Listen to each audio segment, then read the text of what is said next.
that didn't fit. No, Tottenham's ironic. It was great again. Like the occasion out of United in front of all the team, and again sometimes the lads here with sport, football, you do have team meetings and you do discuss stuff, and within meeting a few things were discussed and people weren't happy and I wasn't happy, and I go back to it. I will try and defend Nick a little bit in the sense that when you go to these big tournaments, it's a massive organisation, and I think probably a lot of it fell on Nick too much.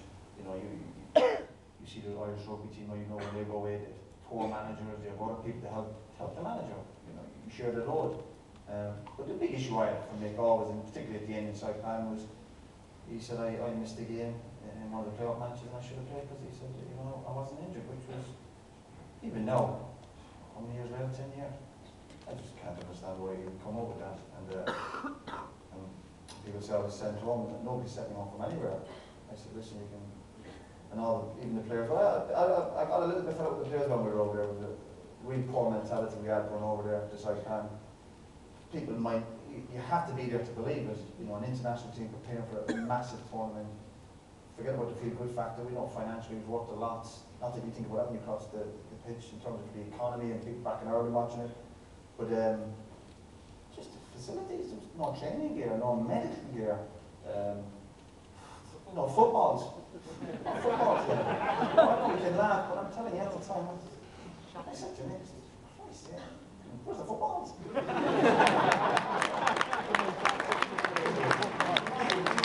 How did England run away? How did England run away? Capello and all these fellas saying, we've got no balls, lads. It's hard. And again, I was involved for Ireland for many years. I used to laugh. I'd laugh. I knew sometimes we wouldn't get it perfect. I know that. But I never wanted perfection. I always said to the team, and to make, even when I got the job, let's try and make progress here. It's like, no problem. When we qualify for the tournament, again, we look back at the pretty tough group, and let's go in there and not win it, but try and give ourselves the best chance. So even after that meeting, and again, obviously, I had my followers with some of the senior players, which I never knew they went straight to the media afterwards. But I came back the following few days, and I know it was upsetting for people around me more than anything else. But I was, even to this day, if your attitude like that, then we're never going to succeed. And even the team got out of the group, and again, I was watching some of the matches. Spain, I think Spain were down to 10 men. And we came back from '94, and it's great when people appreciate your efforts, but also you got to say, listen, could we have done a bit more? Because listen, small country, small population, we're up against it anyway. Why make it harder for ourselves?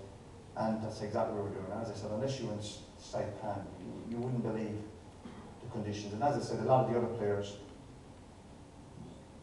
what annoyed me more than was everyone was expecting what we got.